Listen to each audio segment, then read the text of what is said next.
Welcome to Kitchen Conversation with Lisa and Sterling, and today we're joining Lisa in France speaking about an actual case of food poisoning. Well, Andrea, you've just been asking me a question about rice.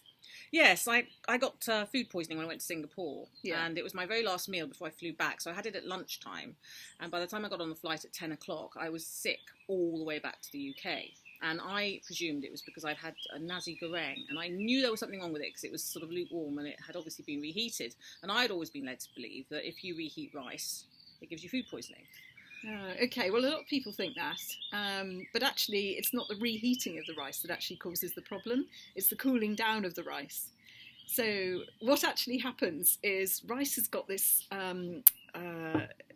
rice is has the type of bacteria that can form spores. So all rice could contain it and it'd be absolutely fine if you ate the What, spores. cooked rice? No. You mean when it's in its raw? Yeah, when Right, it's in its okay. raw state. Okay. And when you cook it and then cool it down, then the spores germinate, a bit like seeds germinating. Right. Okay. And then when they do that, if they get to the really nice temperature around body heat, then they start multiplying. And when they multiply, they leave a toxin behind in the rice. And it's that toxin that makes people ill. Okay, but I mean, very often I've had a rice dish. I'll put it in the fridge. Yeah. And then I'll either eat it cold from the fridge, like a cold rice salad. Yeah. Or I'll warm it up. So when is it that you are going to get a problem? Right, well, the critical part of the whole process is the cooling down. So if you don't cool it down quickly, Okay. then it doesn't matter whether you eat it cold or you try and heat it really, really high temperatures. That wouldn't destroy the toxin because it's actually... That's quite complicated, isn't it, really? Because it means that when you've had a rice dish, like we've had, and it wasn't, it was couscous, but if we'd had rice and we wanted to save it, we would have had, you're saying we should put it in the fridge straight away.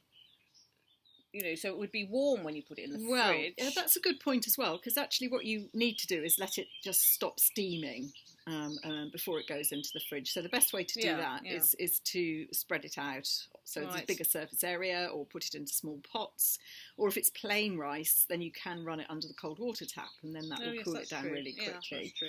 So, but like the paella that we had the other day. Well, obviously we can't cool that down. But exactly. But we didn't put it in the fridge straight away. No. We left it sitting in the saucepan for some time, and then I put it, at the end of the night, and then we heated it up the next day.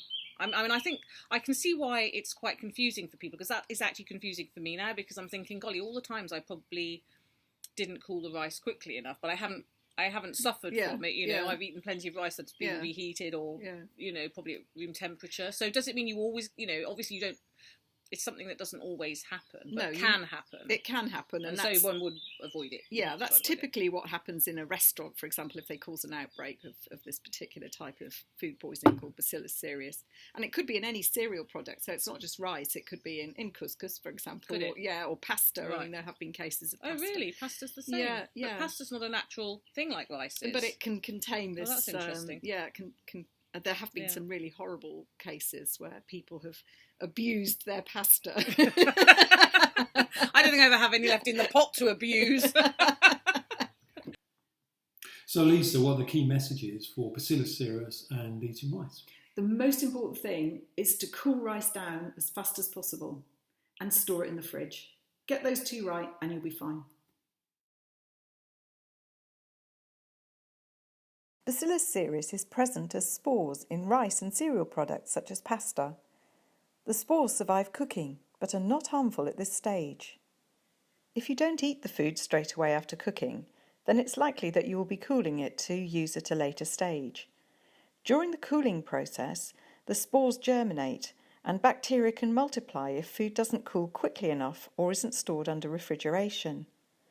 When the bacteria grow, they release toxins which are not destroyed by further cooking. The toxin causes a rapid onset of illness, and you could be ill within an hour and a half. So to avoid illness, there are two critical things that you need to do. The first is cool rice and pasta dishes down really quickly, and second, get them in the fridge and keep them in the fridge until you need to use them.